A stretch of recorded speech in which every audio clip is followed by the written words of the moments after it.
Hello, everyone. Pastor George here with today's Bible study recap. And today in Bible study, we looked at John 20, 1 through 18, which is John's resurrection account, or a part of it anyway. And this is kind of in our ongoing study during these few weeks following Easter as we look at different resurrection accounts in the Gospels. So for Easter Sunday, we did Mark. Last week, we did Luke. And this week, we do John. And John's really interesting because it has differences. I would say not substantial ones, but kind of different emphases that sets it apart from the other resurrection narratives accounts that kind of follow a similar pattern. So, for instance, right, you look at this, and if you're familiar with what we've looked at before in Mark and Luke, you'll see, yeah, it starts off similarly by saying it's the first day of the week, aka Sunday, right? But it doesn't give a reason for why the women are going to the tomb. It assumes that we as the audience already have heard this part of the story or know why they would be going. John doesn't take time to explain it in the way that the other gospel writers do. They get to the tomb and they find the stone rolled away, right, like the others. And so it's at that point, after seeing that the tomb is empty, presumably, right? It actually doesn't say anything, but they run, or actually, who runs? Mary Magdalene. You actually notice that Mary Magdalene is the only woman named in this passage. That's different than what we see in Mark and what we see in Luke.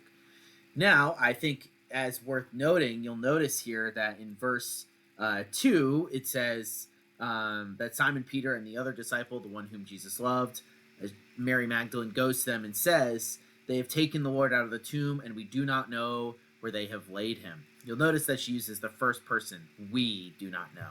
So in John, there's an understanding that more than one woman is there, and this is why studying ancient texts can be so interesting from our perspective, right? Because if today we would want a list of everyone who was there, but back in the day, it was a lot more about emphasizing certain people's roles and emphasizing what certain people said and things like that.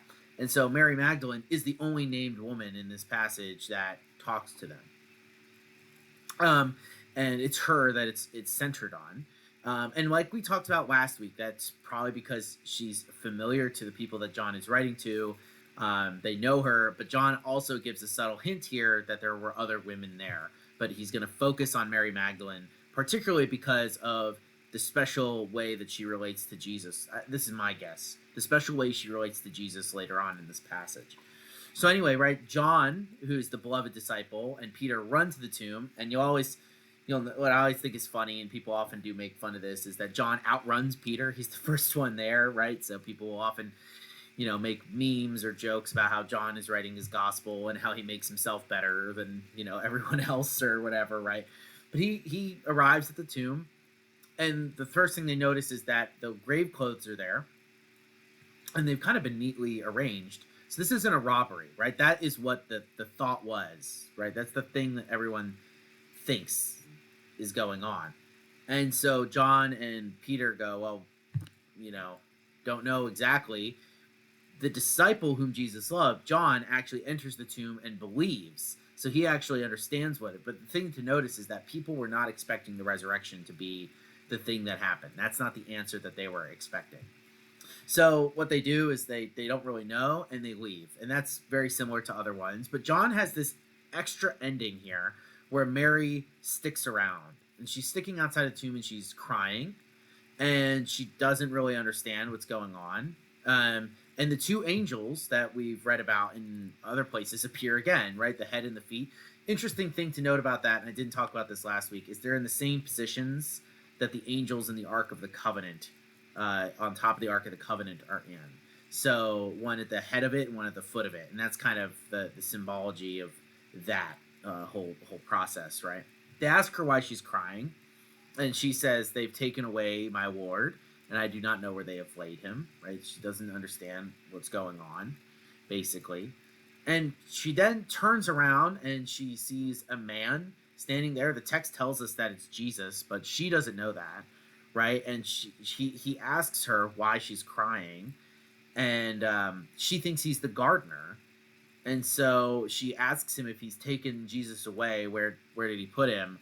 And then Jesus, all he says is her name, and she instantly recognizes who he is. She calls him Rabboni, which is a title. It's not rabbi, but it's similar to that. I think like in terms of like literally, it literally means like great one in Aramaic. But here it is what they would call their teachers. That's where the word rabbi comes from, right? So John is translates that and he says teacher. And she recognizes who he is just by the way that he said her voice. Jesus is not always recognizable to people when he's been raised. Some people don't instantly see him as for who he is, right?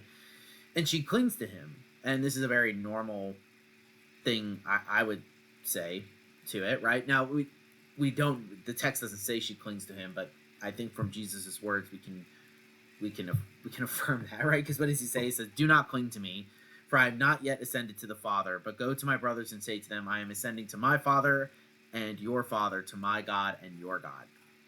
And so Jesus, in saying this, right, he's been talking about this. This is a consistent theme throughout the book of John. Is that him as the Son of God, his special role as the Son in bringing the good news, in carrying out the atonement and the resurrection, and his place in the divine Godhead, right?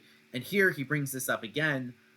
And while he does tell the disciples to refer to God as their Father, right? There's a really strong tone here of emphasizing that, right? That emphasizing that now they have a relationship with the Father in an intimate way, in the same way that Jesus did. It's not that standoffishness, right? It has been brought close again. And so Mary Magdalene leaves, and she announces to the disciples, "I have seen the Lord," and that he had said these things to her. And if you keep going, right, like the disciples, it doesn't seem like they readily believe her right there. You know, maybe they don't know what to make of it. If you keep reading, they lock themselves aside. Jesus appears to them, things like that, right? But the idea here is that they, again, aren't really sure what to make of this news, and it relies on the testimony of women, which we talked about, that was not always trusted in the ancient world, to bring the good news. And so for us today, right, like when we look at this, I think the thing to take away from John's resurrection account, the emphasis, right, is yes, he's raised from the dead.